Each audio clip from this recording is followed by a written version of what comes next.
අනේ බබා අදත් පොල් ටිකක් ගාලා දෙන්නකෝනේ. මේ අනේ බබාලව ලෑස්ති කරන්නත් තියෙනවා. ඉක්මනට පොල් ටිකක් ගාලා දෙන්නකෝ. කොහෙද යන්නේ? පොල් ටික ගාලා දෙන්නනේ.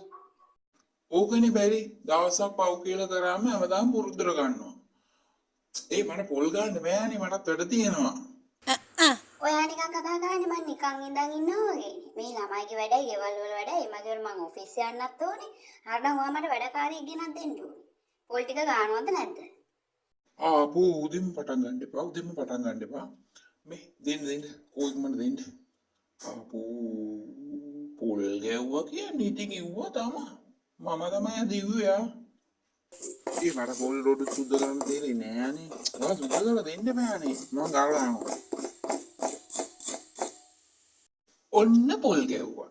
ඔන්න උයලා ඉවරයි. පොල් ගැව්වා කියන්නේ ඉතින් ඉව්වා වගේ තමයි. ඒක තමයි මගෙන් හැමදාම පොල් ගා ගන්න. ඔන්න උයලා ඉවරයි. වැඩේ ඉවරයි. ලොකුම වැඩේ කරන්නේ. ඔන්න මං තමයි ඉව්වේ. ඇත්තට උයලා ඉවරයි ලොකුම වැඩේ කරපු නිසා. මට ගොඩක් වෙලා තියෙනවා. ඔයටත් ගොඩක් වෙලා තියෙනවානේ. අපි දෙන්න ඉඳන්. මං ඉඳගෙන ඉන්නම්. සුරංගි පිසුදුයි මේ උදේ පාන්දර ඉඳන් ඉන්නේ මෙච්චර වැඩ තියාගෙන. දැන් අර ළමයි වෙලාස්ති කරන්න ඕනේ. මට ඔෆිස් එකට යන්න ඕනේ. ඉක්මනට බත් එක බෙදලා දෙනවා. තව කොච්චර වැඩ මෙතන තියෙනවද? මොනවද මේ ඉඳගෙන කරන්නේ? නැගිටිනවා. නෑ. පොල් ගැව්වා කියන්නේ උයලා ඉවරයිනේ. දැන් උයලා පියලා ඉවරයි. උයලා පියලා ඉවරයි කියන්නේ මට පොඩි වෙලාවක් ඉඳන් ඉන්න පුළුවන්. බත් එක බෙදන් යන්න. පොල් ගාලාද තියෙන්නේ. පොල් ටික බෙදාගත්තා නම් හරි. උයලා ඉවරයි. පොල් ගැව්වම කොයිද මනුස්ස උයලා ඉවර වෙන්නේ? තව කොච්චර වැඩ තියෙනවද? විකාරනේ තු එනවා.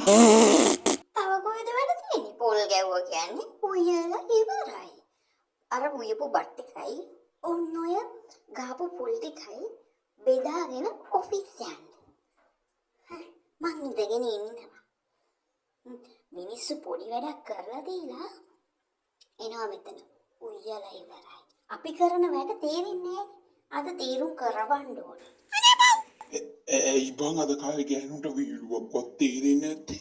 මෙච්චර මල පනින්නේ. ඕනේ නැති වීලු කරන්න එපා බං.